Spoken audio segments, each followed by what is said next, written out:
Halo teman-teman para pendengar dimanapun Anda berada, kembali lagi kita di cuap-cuap, cuap-cuap, cuap-cuap, cuap-cuap. Ya itu dia tadi ya, opening lagi yang sangat-sangat semeliwuih seperti biasa ya. Oke, jadi teman-teman apa kabar nih teman-teman nih? Sudah lama kita tidak berjumpa, nggak sudah lama sih, basa-basi yang sangat basi. Apa kabar nih teman-teman? Semoga teman-teman semua selalu diberikan kesehatan, kesejahteraan, dan kebahagiaan lahir dan batin dimanapun teman-teman berada. Jadi untuk cuap-cuap kali ini kita akan membahas yang mistis-mistis, misteri, horor. Ya, jadi ya karena memang di Indonesia ini ya konten-konten mistis dan horor itu sangat diminati sepertinya ya. Entah kenapa seperti itu, kenapa banyak sekali orang-orang lagi, masyarakat Indonesia tuh yang menyukai konten-konten yang berbau horor dan mistis, guys. Karena itu sangat kayaknya ya sepertinya sangat kental sekali budaya kita di negara ini, sangat kental dengan suatu hal yang mistis-mistis. Jadi setiap ada sesuatu yang berbau mistis itu jadi sangat laris, guys. Bukan laris sih. Pokoknya ya gitu kayak misalnya film-film horor aja ya, film horor-horor Indonesia itu banyak banget, bukan banyak banget sih, tapi pasti ada aja yang menonton gitu. Kan bahkan yang tiap bulan kayaknya pasti ada satu film horor gitu di Indonesia, di negara ini gitu. Di satu film horor pasti ada tuh. Bahkan konten-konten horor juga sekarang sangat banyak berseliweran di mana-mana ya, mulai dari podcast-podcast yang membahas mengenai sesuatu yang mistis, kemudian ada juga YouTube mengenai konten-konten YouTube mengenai hal-hal yang mistis-mistis dan horor-horor, dan itu semuanya viewersnya itu banyak banget. Jadi banyak banget yang nonton dan mendengarkan itu konten-konten yang berbau mistis itu. Jadi makanya menurut menurut saya sih, jadi dari pandangan saya akhirnya menyimpulkan bahwa ya ini memang orang Indonesia itu sangat menyukai sesuatu yang berbau mistis dan horor. Tapi kenapa kira-kira orang Indonesia ini atau kita ini kenapa sih suka sekali menonton sesuatu yang atau mengkonsumsi konten-konten yang berbau mistis dan horor? Saya juga gitu sih, walaupun saya penakut ya, saya penakut sebenarnya guys. Jadi kalau kalian misalnya menanyakan kepada saya, film horor apa saja yang pernah saya tonton? Jawabannya adalah sangat sedikit sekali. Film horor terakhir yang saya tonton adalah apa ya itu ya? Keramat kayaknya ya, Keramat. Apa sih Keramat nggak sih judulnya? Ya itulah pokoknya itu terakhir tuh. Dan itu pun nontonnya rame-rame sama teman-teman di kelas. Kalau saya nonton sendiri saya tidak mau karena saya takut guys. Saya tidak berani. Ya bahkan film-film horor yang sekarang nih, apa sih yang lagi yang paling laris di Indonesia, apa sih film horor yang paling laris? Pengabdi Setan atau Pengabdi Setan 2 apa sih lagi? Itu saya belum nonton juga teman-teman. Bahkan yang lokal maupun yang luar negeri itu dikit sekali film horor yang pernah saya tonton, karena ya itu kalau saya nonton film horor terbayangnya sampai seminggu guys ya. Jadi ya udahlah, cari aman aja, jangan nonton film horor. Walaupun kalau kalau membahas mengenai yang mistis-mistis, kalau buat saya sih saya percaya tidak percaya ya. Ya, jadi kayak misalnya ada orang cerita ngelihat begini begini begini, terus ada diganggu begini begini begini, terus saya ada bagian kecil dalam diri itu yang kayak menolak gitu, kayak bohongan deh ini. Nah tapi ketika disuruh membuktikan, nah saya nggak mau tuh. Jangan, mending jangan membuktikan. Walaupun agak tidak percaya, tapi kalau disuruh membuktikan ya mending nggak usah gitu ya. Cari aman aja. Nah kenapa gitu? Gak tahu juga kenapa gitu. Karena mungkin dari kecil kita terbiasa mendengar mengenai hal-hal mistis gitu kan.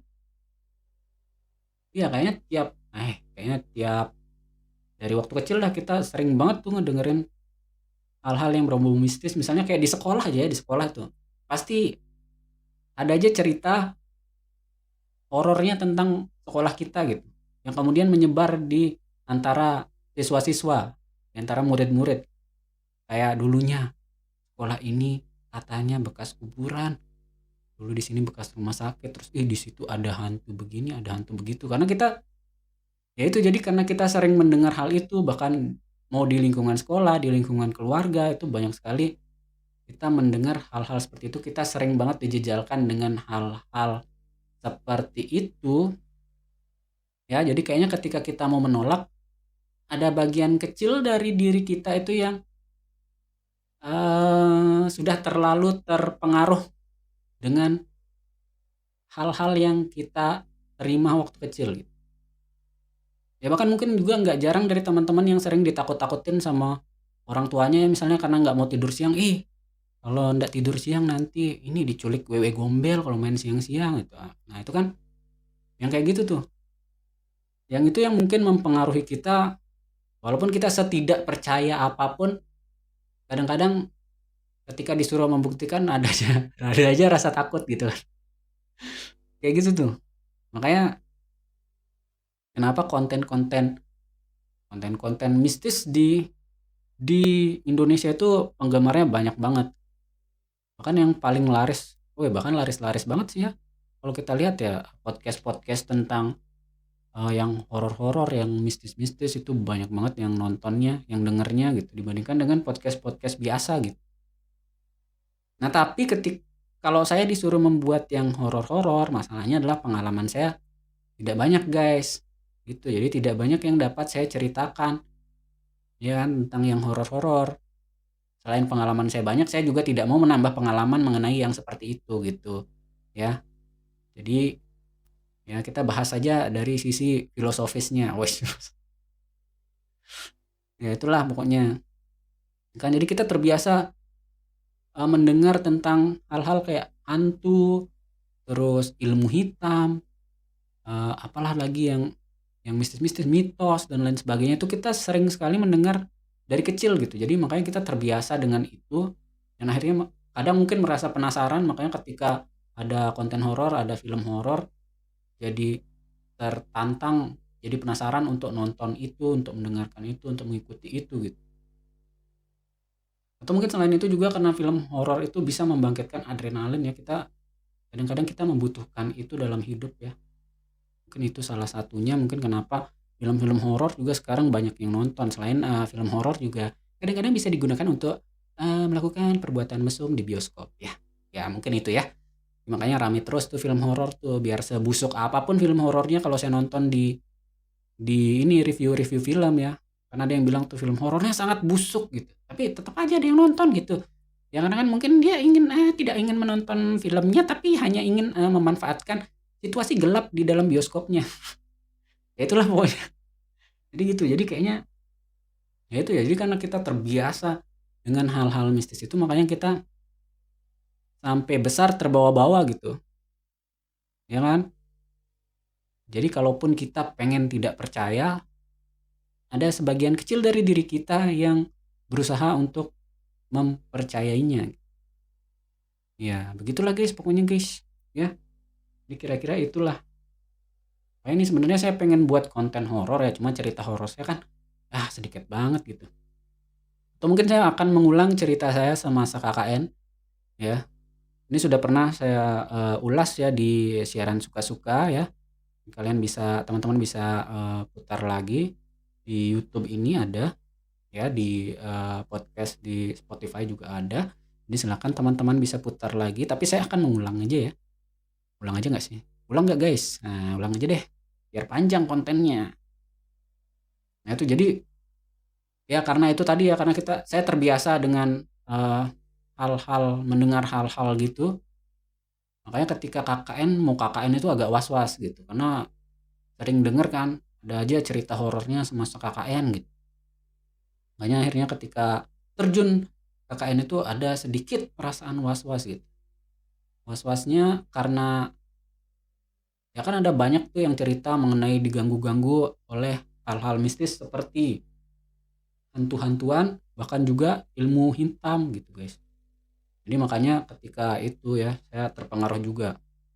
Bahkan ketika KKN itu ya, di awal-awal nih, di awal-awal eh, KKN ya, di posko itu, poskonya kan dipisah nih, saya nih yang kelompok saya nih dipisah, yang cowok sama yang ceweknya nih. Jadi yang cowok itu kita di bangunan bangunan posyandu gitu.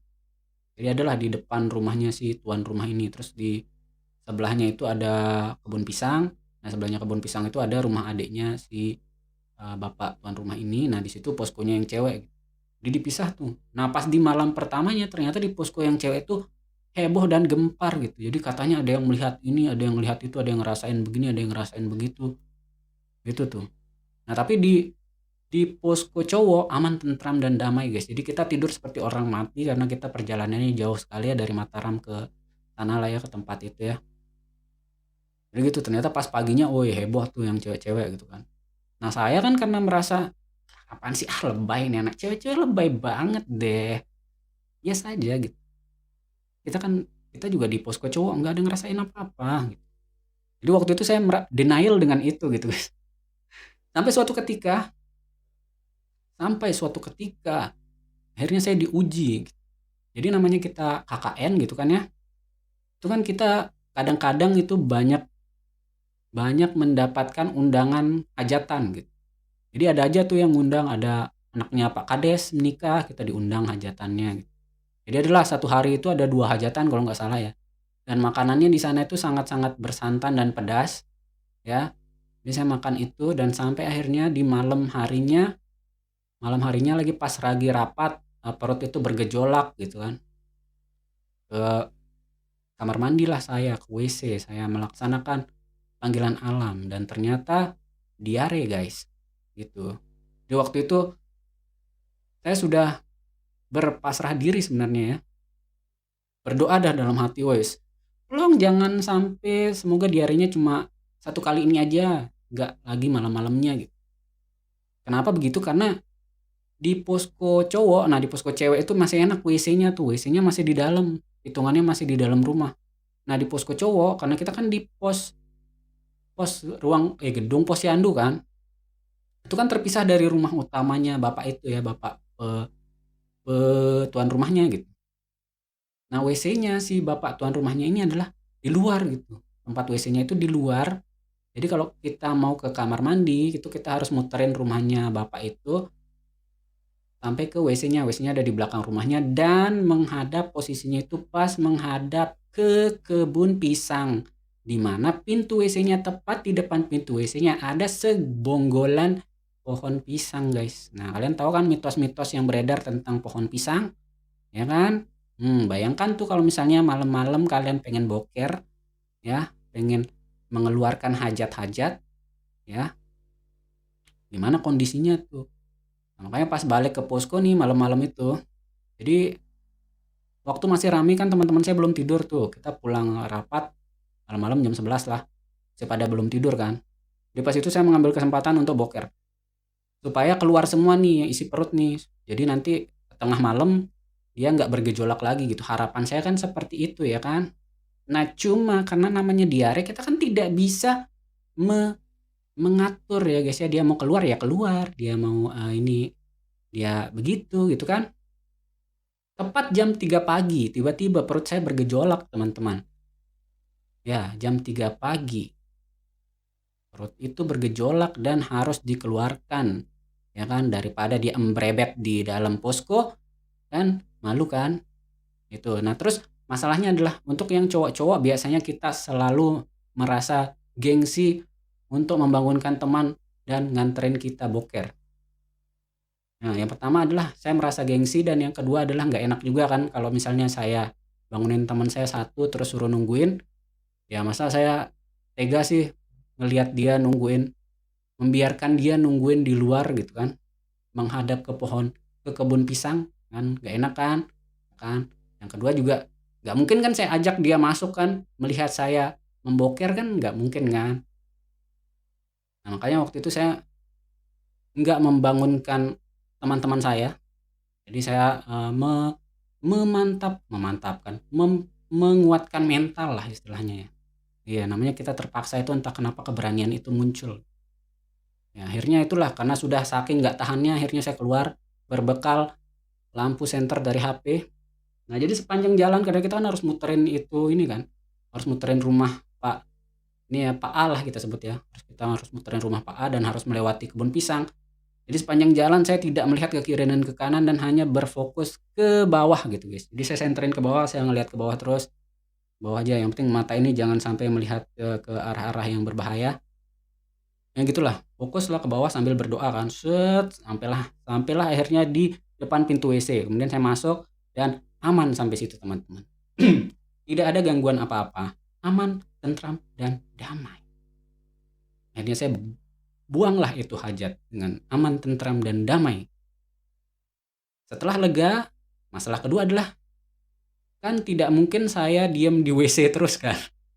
Kalau udah selesai ya kan. Jadi kan saya harus balik lagi nih ke posko kan, ya kan. Nah pas balik itu kan saya harus buka pintunya, yang mana pas di depan pintu itu ada segerombolan pohon pisang. Begitu guys. Jadi yang saya takutkan adalah ketika saya buka pintu tiba-tiba ada yang cilubah dari sana. Itu kan. Bagaimana dong? Sempat kepikiran karena itu kan jam 3 ya. Saya sempat kepikiran tuh buat nunggu sampai jam 4. Karena jam 4 biasanya orang-orang di sana udah bangun untuk sholat subuh. Walaupun belum belum belum subuh ya, belum azan subuh mungkin waktu itu jam 4 ya. Pokoknya udah mulailah banyak orang yang bangun di situ kalau udah jam 4 gitu. Sempat kepikiran untuk itu tapi ternyata kok lama banget jam 4.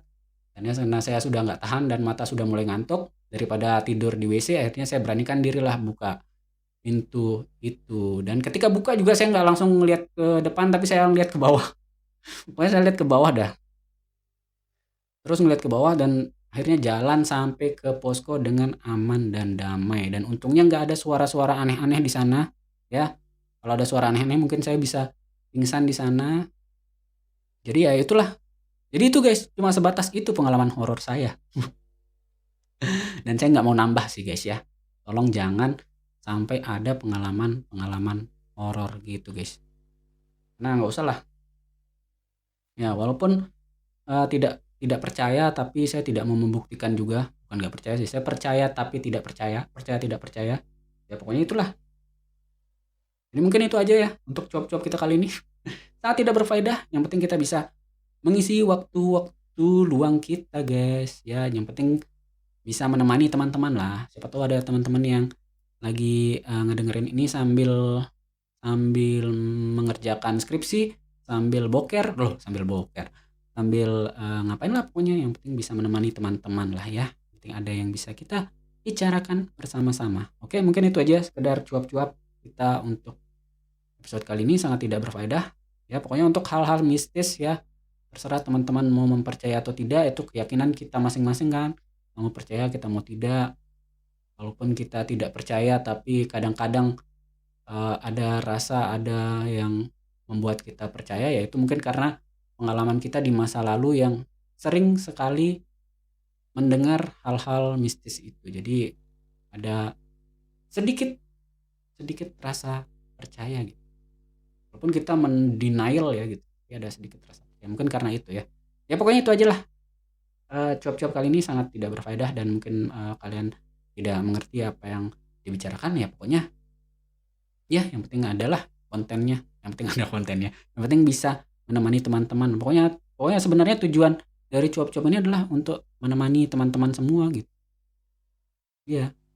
Jadi misalnya siapa tahu ada yang lagi KKN juga, ya kan? Pengen boker tengah malam, WC-nya di luar. Ya teman-teman bisa dengar ini untuk menemani teman-teman. Ya jadi supaya tidak sepi gitu. Apa sih? Itulah pokoknya. Mungkin itu aja teman-teman buat cuap-cuap kali ini. Kita ketemu lagi di cuap-cuap episode selanjutnya. Sampai jumpa. Dadah. Ciao.